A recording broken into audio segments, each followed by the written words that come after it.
Tu te dis, tiens, je suis curieux de voir ce que ça va donner, ou tu te dis, bon, est-ce que ça peut être adapté à Marseille? Enfin, quel est ton ressenti? Moi, je suis content qu'ils viennent pas tout seuls déjà, parce que comme on l'a dit, c'est une méthodologie. Je pense que c'est une idée du football qui est la sienne et qui est travaillée, fondée depuis très longtemps et sur laquelle doivent travailler avec lui et à ses côtés des gens qui sont en adhésion déjà avec ces idées-là et surtout avec une connaissance parfaite de cette méthodologie.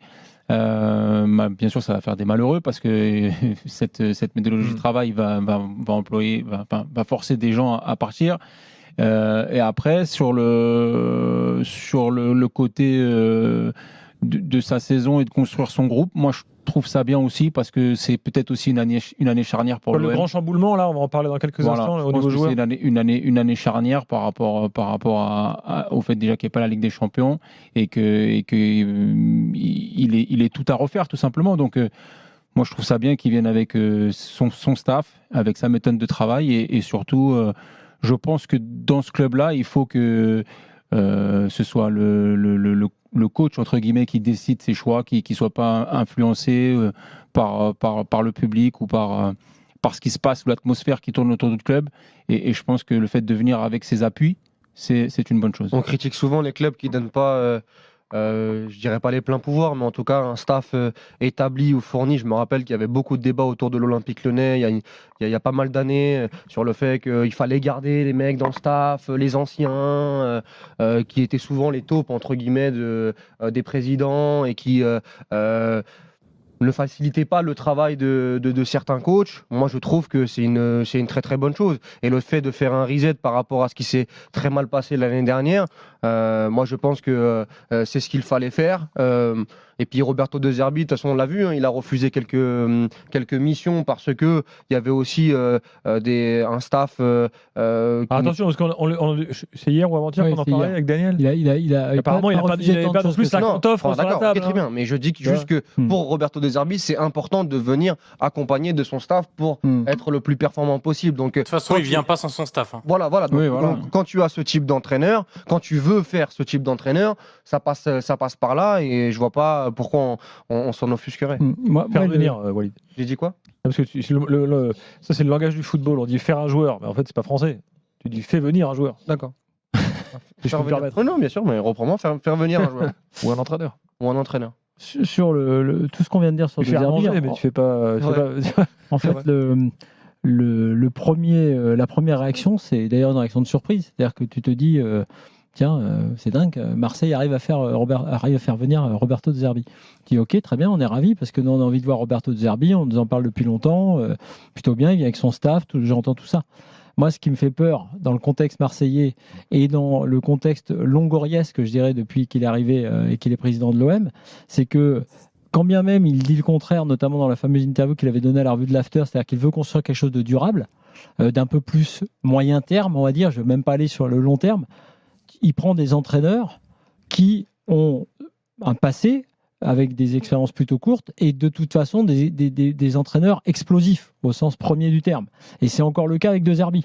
C'est-à-dire les exigences de Zerbi, que ce soit là de venir avec son staff, que ce soit ensuite avec les joueurs qu'il va vouloir faire venir, mais également, comme l'a dit Johan dans la description de sa communication, jusqu'à sa communication.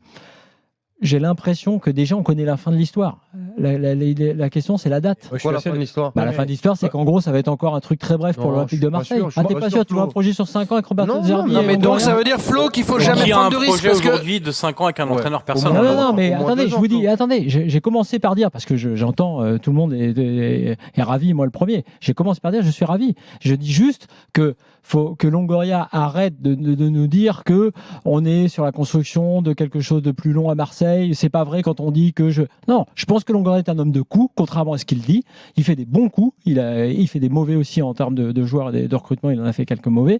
Mais moi, je suis plutôt pour ça. Je dis juste, faut arrêter de faire croire aux gens qu'il y a un projet derrière et qu'il y a du long terme et qu'à l'OM, ça changera. Avec ça, Flo. On verra. Oui, on verra. Moi, je pense que quand tu donnes les pleins pouvoirs comme ça et que tu permets à un entraîneur de venir avec son staff, surtout dans une saison charnière, vraiment, il n'y a pas de Ligue des Champions, on est dans une saison blanche pour l'OM, donc il faut que ce soit plus une année de création, voilà, pour justement bâtir ce projet. Et je pense que c'est ce qui a plu à De Zerbi. Moi, la seule chose qui me dérange par rapport, je fais juste un petit aparté sur le staff, c'est son conseiller qui vient là, ou son Giovanni Rossi. Voilà, qui vient de Sassuolo. Il y a peut-être que lui qui me dérangerait à la limite.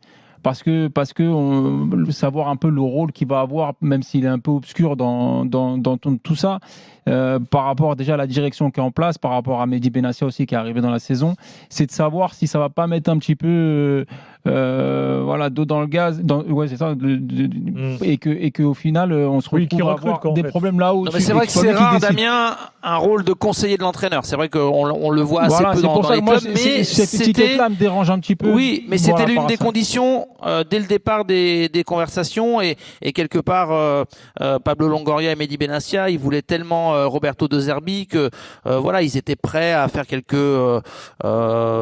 sacrifices ou en tout cas à accepter quelques demandes de la part de l'entraîneur italien. On sent bien, Florent, que donc on est d'accord qu'ils ont accepté. Mais juste un mot, Flo, par rapport à ce que tu disais, parce que c'est l'éternel débat qu'on a eu la saison passée, où on pointait du doigt le manque de stabilité à l'OM, mais les mêmes personnes, ou presque tout le monde en fait, était d'accord pour dire que de toute façon tu pouvais pas continuer à être le même effectif. Donc à un moment donné, il faut savoir ce qu'on veut, c'est que l'effectif de l'OM cette saison a prouvé ses limites, à l'exception de 2, 3, 4 joueurs, 5 maximum. Donc moi je trouve ça quelque part courageux d'assumer le fait que la saison passée était un échec, qu'il faut faire ce reset aussi concernant l'effectif. Donc effectivement faire énormément de mouvements.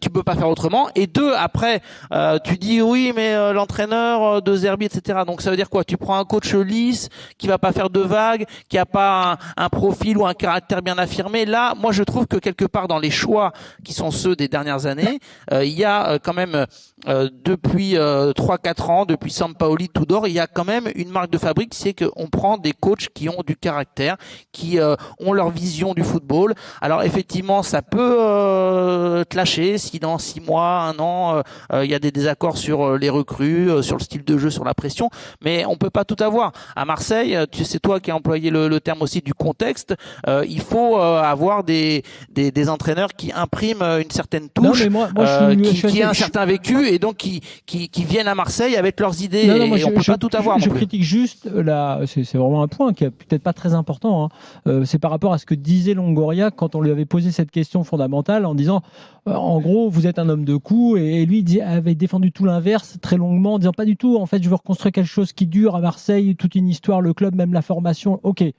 Moi, je pense que ça, il faut le laisser un peu de côté. Et qu'à l'inverse, tu as raison, prenons le plaisir que tu peux avoir quand tu as eu Sampaoli, prenons ce stade plein à tous les matchs, prenons cette nouvelle aventure avec un projet de jeu. Moi, je suis d'accord. Je pointais juste le fait que je préfère finalement qu'un Longoria, même s'il ne le dit pas, soit un homme de coup qui nous amène des coachs qu'on n'aurait pas vu à l'OM sans ça, même y compris Tudor. Sauf qu'il a un passif derrière désormais. Sauf qu'il a un passif derrière avec l'année qui vient de s'écouler, excuse-moi, et Pablo Longoria, c'est très attendu, et il peut pas non plus faire n'importe quoi, parce que si ça commence tous les 6 mois ou même l'été prochain à faire encore des mouvements qui sont pas justifiés, je veux dire, Pablo Longoria, il sera vraiment la cible des supporters, des médias, de tout le monde. Donc je crois qu'il le pense sincèrement.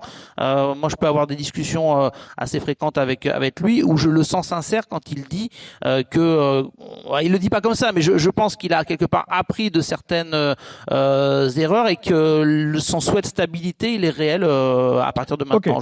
En tout cas un petit peu plus. Yoann, tu auras la parole dans quelques secondes, Walid, promis. Yoann, merci beaucoup. Je peux donner juste 2 derniers éléments. Vas-y pour conclure. Oui, vas-y. La première chose sur la question de la stabilité, c'est quand même rappeler que tu as 9 personnes sous contrat pendant 3 ans et que tu peux pas t'amuser à faire n'importe quoi et à faire un turnover trop rapide avec tous ces gens-là, parce que ça coûte cher. Pas le même coût.